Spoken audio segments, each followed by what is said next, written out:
Nangako si Estrada, nangako si Arroyo, nangako si Aquino, nangako si Duterte. Nangako si Duterte. Puro inauguration si Marcos Jr. Bakit? Unlike kay Aquino, na bininbin niya yung mga project ni Gloria. 'Di ba? Kababayan, mostly kasi ng pinakikinggan ng mga Pilipino ngayon, ganito, mga kababayan ko, hindi na nila nakikita to mga kababayan. Eto tanungin ko po kayo bakit hindi nagbabago ang Pilipinas? Tanungin ko po kayo, bakit hindi umuunlad ang Pilipinas? Di ba matagal nang sinisigaw ng mga tao yan? Ito ang sagot dyan. Kasi gusto ng mga Pilipino yung traditional politician. Mas maganda daw kasi ang pamamalakad ng traditional politician, mga kababayan ko. Ito totoo to, real talk. Masaktan kayo kung masaktan sa sasabihin ko.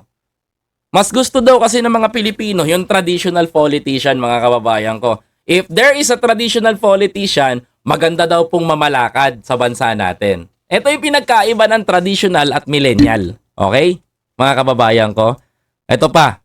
What is traditional politician? Example, Marcos / Cory, Ramos, Estrada, Arroyo, Aquino, Duterte. Yan mga kababayan ko. Sila ang namumuno sa atin. Yan Ito pa. For the past 36 years, mga kababayan ko ito, correction for the past 36 years po. For the past 36 years, isa lang ang tanong, mga kababayan ko, sa mga Pilipino. Bakit hindi pa umunlad ang Pilipinas sa traditional politician?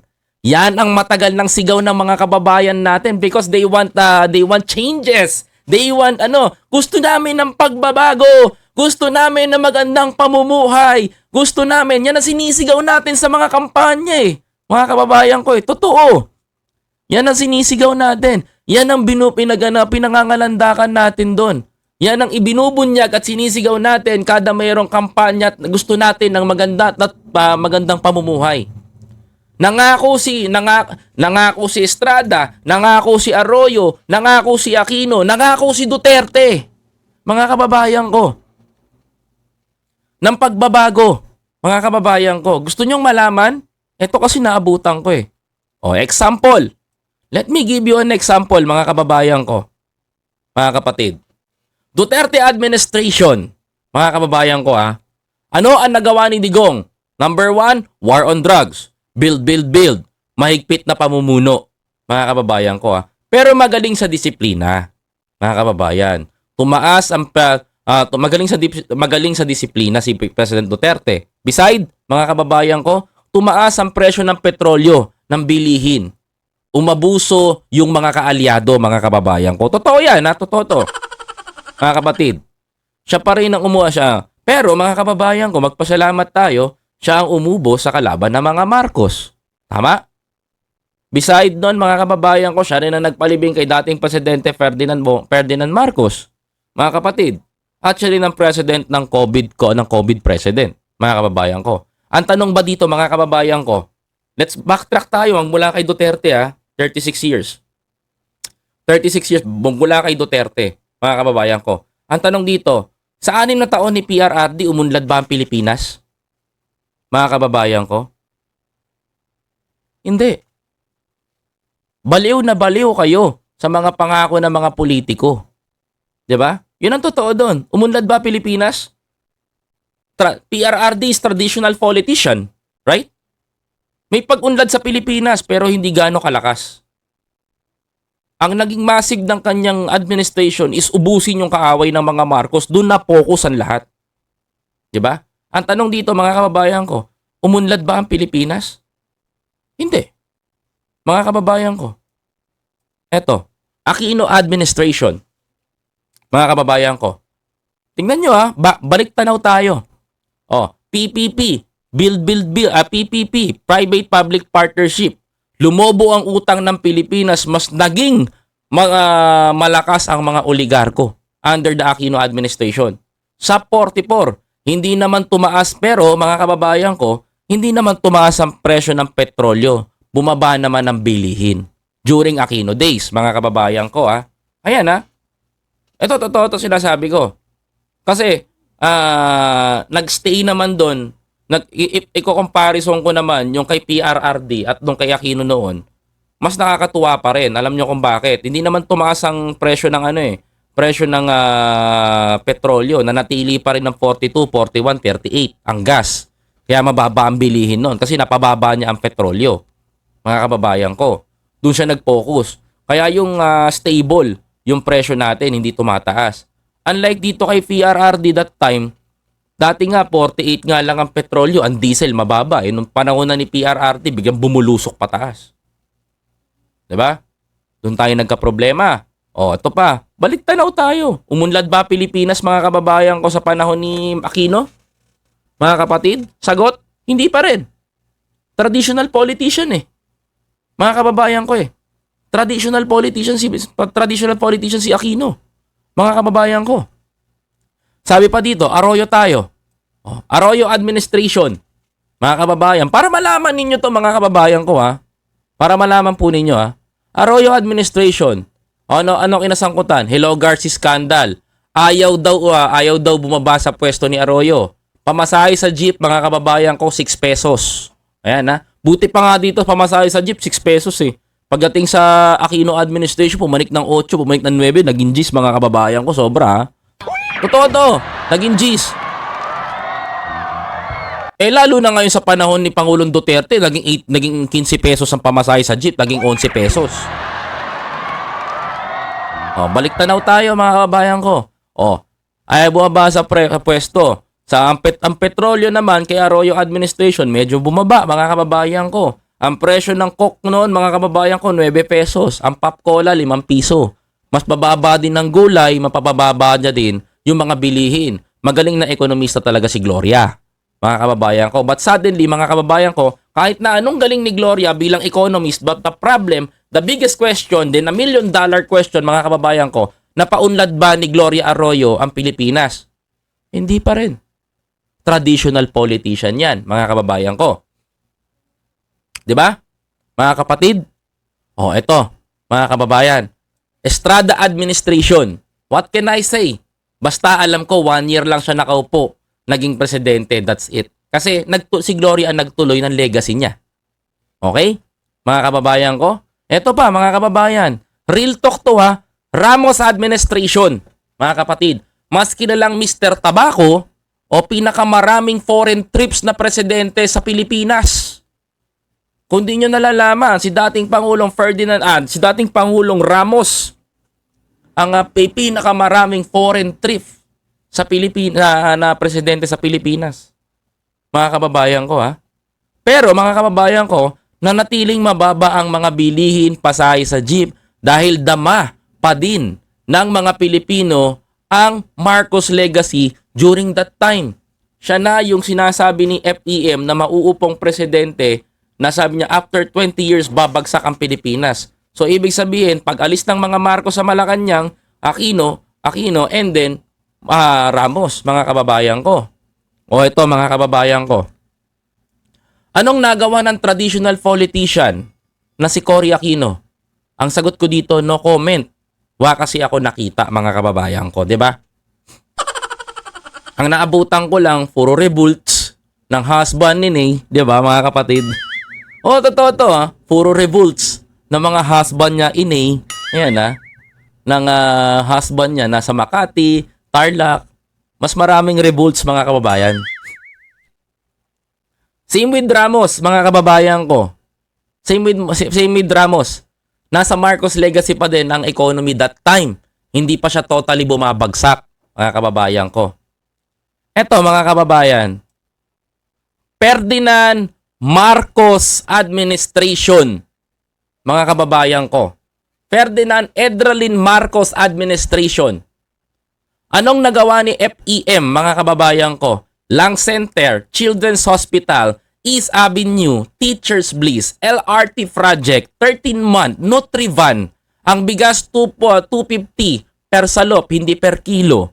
Kadiwa Store, maayos na ekonomiya ng Pilipinas at pasahe sa jeep na hindi bababa sa 2 piso at piso. Totoo to piso. Bonus pa yung love bus na libre at madami pang ibang nagawa. At pinakamasarap na sinasabi sa kanya ng mga Pilipino, diktador. mga kababayan ko. Totoo. 'Di ba? Totoo to. Diktador. Traditional politician yan mga yan ha. Pero kung pipili ako ng isang traditional between Marcos, Cory, Estrada, Arroyo, Duterte, mga kababayan ko, sino ba nakapagpaunlad sa Pilipinas? Mga kababayan ko. Did you think kailangan natin ng traditional politician ngayon, mga kababayan ko? Ang gusto nyo ba yung traditional politician ang mamumuno sa atin? Mga kababayan ko? Did you think that Ferdinand Edralin Marcos is traditional politician? Mga kababayan? Ha? Tatanungin ko po kayo ha? Mga kababayan ko. Gusto nyo malaman yung sagot mga kapatid? Ito. Now, is Ferdinand Edralin Marcos is traditional politician? Question. Tanungin ko po kayo. Ano po ba si Ferdinand Edralin Marcos? Mga kababayan. Is he a traditional politician? Mga kababayan ko? Gusto nyo malaman sagot ko? Andyan no? Mga kapatid. Sagot? Ferdinand Edralin Marcos is a nation builder. Hindi siya traditional politician. Mga kababayan ko. Bakit mga kababayan? Bakit? Ba't gusto nyo malaman? Bakit? Ganito. Tingnan nyo. Ilang traditional politician na dumaan sa bansa natin? Cory, Ramos, Estrada, Arroyo, Aquino, Duterte. Traditional politician yan mga yan. Mga kababayan ko. Umunlad ba Pilipinas? Mga kapatid? Umunlad ba ang Pilipinas? Tabihin nyo sa akin. Pag umunlad ang Pilipinas sa kanila, magugulat ako sa inyo. Mga kababayan, nagawa ba nila yung legacy ginawa ni Marcos? Senior? Magkaiba to ha. Magkaiba ang traditional politician sa nation builders. Mga kababayan ko. Tignan nyo. Bakit? Sabi kasi dito, mga kababayan ko ha. Sabi nga dito, we don't need a traditional politician to the Philippines. We need the strong leadership and a nation builders. Mga kababayan. Ngayon, kung i-comparison ng mga DDS, yung ating Pangulong Ferdinand Bongbong Marcos kay Pangulong Duterte, malabo, magkaiba. Kung i-comparison nyo yung pamumuno ni Aquino kay Pangulong Bongbong Marcos, magkaiba.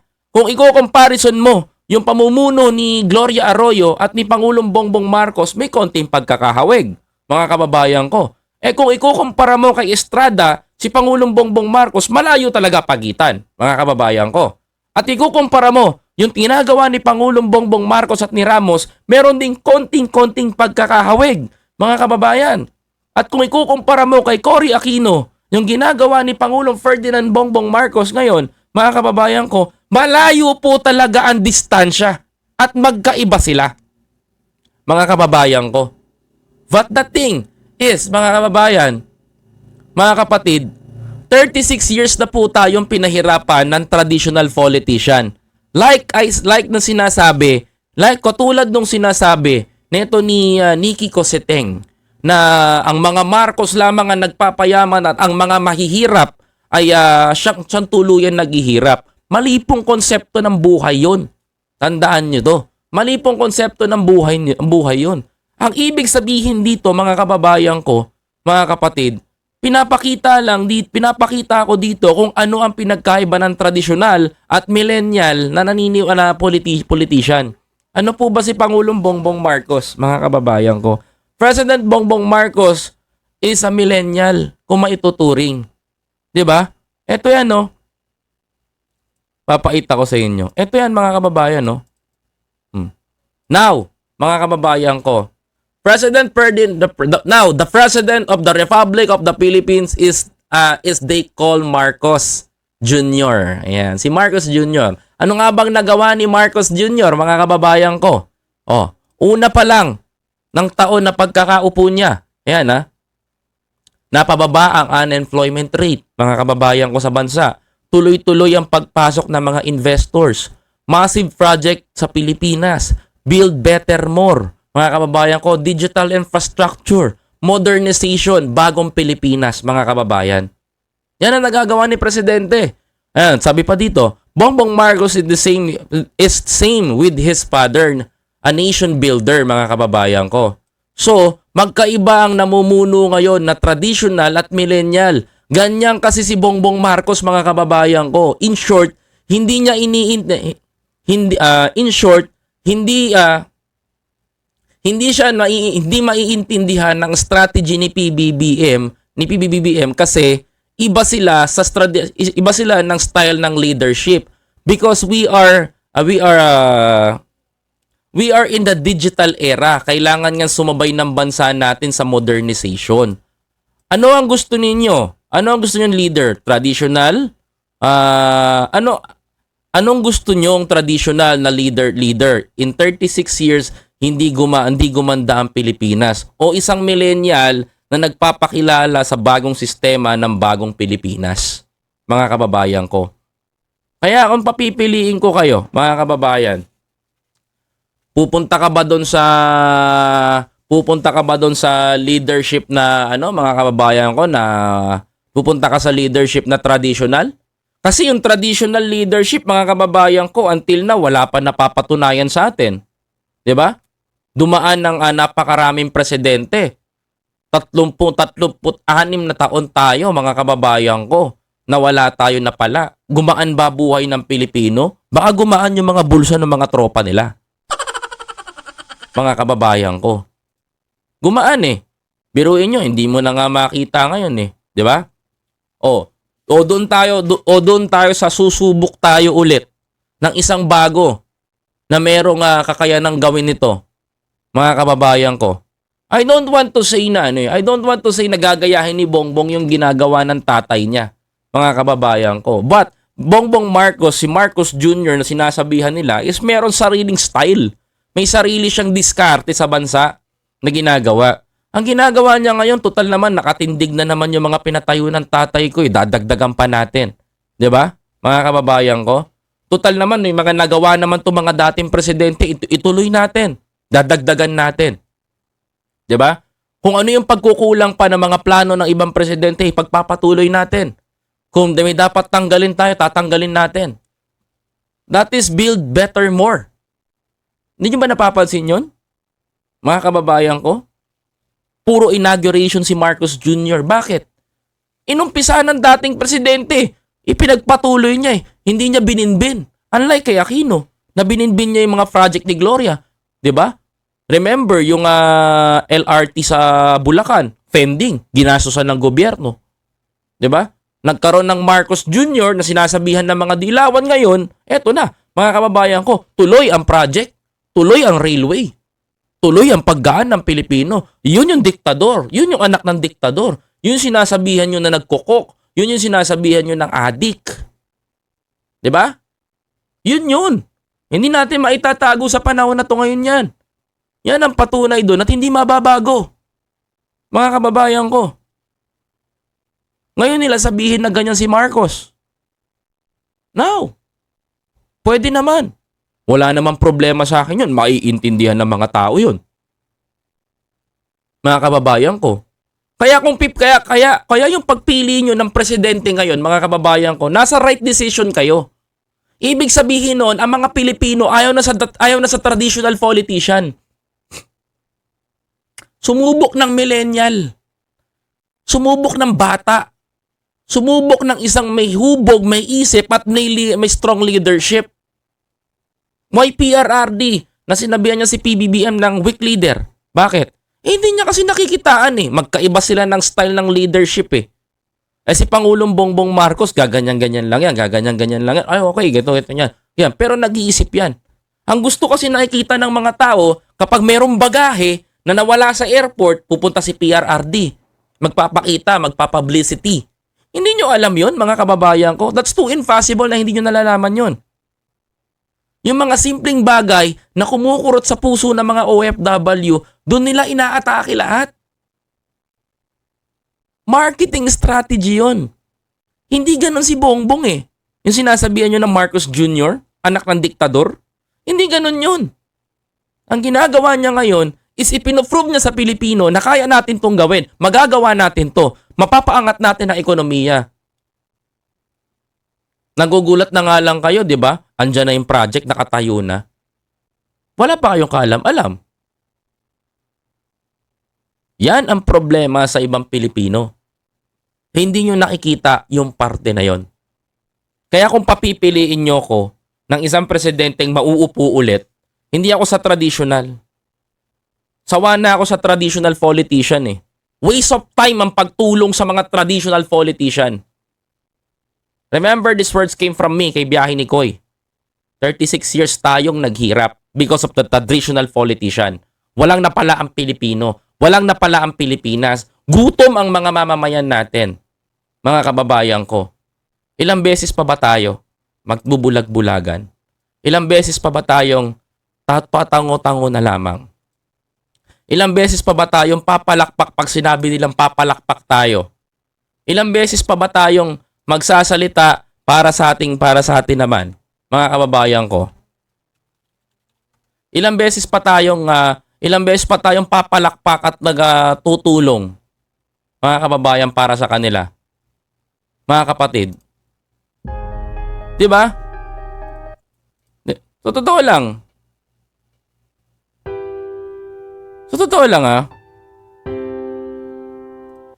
Ito sinasabi ko sa inyo, totoo ko.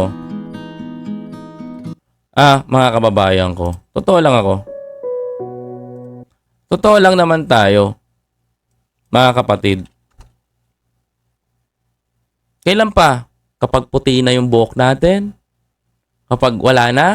Kapag ubos na tayo? Kapag okay na? Masaya na sila? Okay na sila? Okay na rin tayo? Kailangan ganun ba, mga kababayan ko? 'Di ba? Kailan pa babangon ang Pilipinas? 'Di ba? Kailan pa babangon ang bansa natin? Kapag lubog na ba tayong lahat? Wala na ba tayo dito? Kapag wala na ba tayo mapili? Mga kapatid, ikaw, kailan ka uuwi sa Pilipinas? Kapag matanda ka na? Wala kang goal sa sarili mo? Kailan ka uuwi sa bansa natin? Nandiyan ka ngayon, nanonood ka, OFW ka. Habang buhay ka na lang bang alipin ng ibang lahi? Habang buhay ka na lang bang mangangarap para sa sarili mo na hindi mo naman matupad? 'Di ba? Yung dalawang sumugod kay Martin Romualdez sa taga-Japan. 'Di ba? Habang buhay lang kayong diyan. Alila ng ibang lahi? Mangarap kayo pa for the Filipino people. Kung talaga meron kayong political will at maganda ang gusto nyo mangyari sa bansa natin, mangarap kayo para sa lahat ng Pilipino. Nasubukan nyo yung traditional. 36 years naman tayong pinahirapan. Wala rin nangyari. E di sumubok tayo ng isang tao na merong sinabi. Oo, bago si Bongbong. Bago si Marcos Jr. Pero isa lang ang gusto ko sabihin sa inyo, mga kababayan ko. Kung ano yung nagawa ng kanyang ama, gusto niya pang gandahan. Gusto niya pang ibigay sa Pilipino yung maganda pa. Hindi para pahirapan ng taong bayan. Hindi para pahirapan ng mga nagtatrabaho. Dinagdagan niya nga yung trabaho mga kababayan ko Hindi para pahirapan ng kapwa Pilipino. Kung anong ginagawa ng presidente ngayon, remember these words came from me. He sacrificed his life for the entire life for the Filipino people. Kung hindi ka gigising, hindi ka babangon, kung magbubulag-bulagan ka sa pataas-taas ng kamay na ganyan, wala kang kwentang Pilipino. Dahil naniniwala ka sa bulok pa rin na sistema ng politika. Ngayon nagkaroon ng bagong changes, nagkaroon ng reform, ayaw mong maniwala, huwag ka sumama, diyan ka. Bahala ka maghirap at pumalakpak ng pumalakpak pag sinabi nilang papalakpak ka. Tatawa ka, magtataas ka ng kamay, maglalabas ka ng placard mo pag sinabi nila. Sa panahon ni Bongbong Marcos, hindi ganon ang plano niya for the Filipino people. Napakaganda ng buhay, ayaw nyo lang sumama.